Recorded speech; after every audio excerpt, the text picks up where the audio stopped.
এগুলো অনেকটাই গা শোয়া হয়ে গেছে, এখন আর গা শোয়ার বাইরে কিছু নাই। এর আগে একটা আলোচনা বলতেছিলাম না যে মানুষের অনুভূতি দিন দিন ভূতা হয়ে যাচ্ছে, মানে যেসব ঘটনা ঘটছে একের পর একটাকে একটা আরেকটা ছাপিয়ে যায়, কল্পনার বাইরে প্রত্যেকটা ঘটনা। আমার আলাপচারিতা আমার গণ্ডির মধ্যে বেশ কয়েকজনের সঙ্গে কথা হচ্ছিল সকাল থেকে, বুঝে দেখেন যেহেতু ছায়ানট ভাঙছে পড়াইছে, ইন্দিরা গান্ধী কালচারাল সেন্টারও পড়াইছে, আবার 5 আগস্টের মতো উদীচিটা বাকি থাকবে না, উদীচিটাও শেষ করবে। যেই কথা সেই কাজ।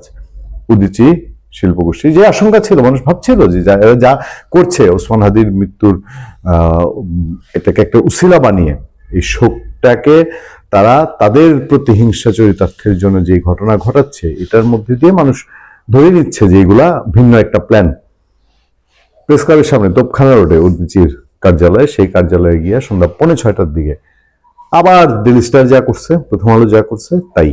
ফায়ার সার্ভিসের 4টা ইউনিট আসছে, আইসা নিয়ন্ত্রণে নিয়েছে। ফায়ার সার্ভিসের নিয়ন্ত্রণ কক্ষ বলছে যে আমরা খবর পেয়ে 4টা ইউনিট পাঠাইছি, তেমন কোনো ক্ষয়ক্ষতির খবর নেই। উদীচীর পক্ষ থেকে বলছে যে যারা দেশকে স্থিতিশীল করতে চায় তারা এই কাণ্ড করছে। আপনারা বলেন তো দেখি, ওসমান হাদিকে উপলক্ষে তারা এই লঙ্কা কাণ্ড শুরু করেছে। ওসমান হাদি কি তার জীবনে যতদিন বেঁচে ছিলেন তিনি গেছে উদীচী, তার মানসিকতায় কি ছিলেন জানি না, কিন্তু তিনি কি কখনো গেছেন বা কর্মসূচি দিয়েছেন যে যাও এখন উদীচী ভাঙো বা ইন্দিরা গান্ধী কালচারাল সেন্টার ভাঙো অথবা ধানমন্ডি 32 কথা বাদ দিলাম, সেটা হয়তো গেছে, বা আপনার ছায়ানট ভাঙো, সে তো নিজে কোনো কর্মসূচি দিয়ে এগুলো ভাঙতে যায় নাই।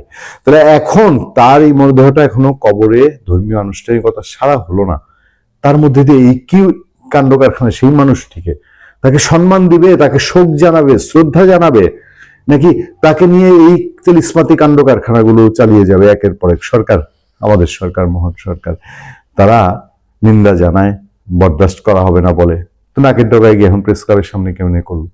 সরকারের নানান বিবৃতির পরেই তো তিনি ডেইলি স্টার, প্রথম আলোর সম্পাদকদের সঙ্গে ফোনে কথা বলেন, তাদেরকে আশ্বস্ত করেন, বলে যে সরকার আইন শৃঙ্খলা পরিস্থিতি অবনতি হতে দেওয়ার কোনো চেষ্টা সফল হতে দিবে না। হ্যাঁ, ডেইলি স্টার, প্রথম আলো শেষ করে দেওয়ার পরে তো এরপরে কিভাবে এই ঘটনাগুলো ঘটছে? প্রেস ক্লাবের সামনে তো সারাক্ষণ সিকিউরিটি থাকে, সারাক্ষণ গোয়েন্দারা ওখানে চলাফেরা করেন।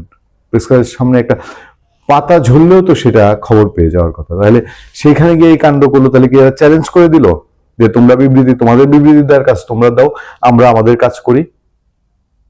ব্যাপারটা তো সেরকম। আর না হলে এত ঘটনা চারদিকে, এত একটা স্তম্ভিত অবস্থা, একে একে পলিটিক্যাল পার্টিগুলো তারা বলছে, অন্তত মুখে তো বলছে, ভেতরে ভেতরে যার যেটাই থাকুক, যে এইসব জিনিস তারা করাচ্ছে না, তাদের উপরে কেউ উপরে যেন দায় না আসে, এনসিপির উপরে যেন দায় না আসে, জামাতের উপরে যেন না আসে, বিএনপির উপরে আসার তেমন কোনো সুযোগ নেই, বা বিএনপির কোনো মৌন সমর্থন আছে সেরকম যেন না হয়।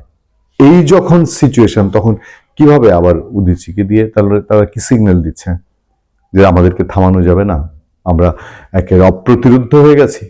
তাহলে জুলকারনাইন শাহের যে কথাটা বলেছেন যে ওসমান হাদির জানাজার নামাজকে কেন্দ্র করে একটা অস্থিতিশীল ভয়ঙ্কর কোনো ইচ্ছা, খায়েশ, খোয়াব নিয়ে এক শ্রেণী মাঠে নেমেছে, নির্বাচন বানচাল করার যে আশঙ্কার কথা মির্জা ফখরুল ইসলাম আলমগীর জানিয়েছেন, উদীচীকে দিয়ে একটা বাড়ি দিয়ে কি তারা সেটাই বোঝালো যে আমরা যা করতে যাচ্ছি তাই করব? ভালো থাকবেন, সুস্থ থাকবেন। আপনার সাথে আমি আতিক রহমান, পূর্ণিয়া।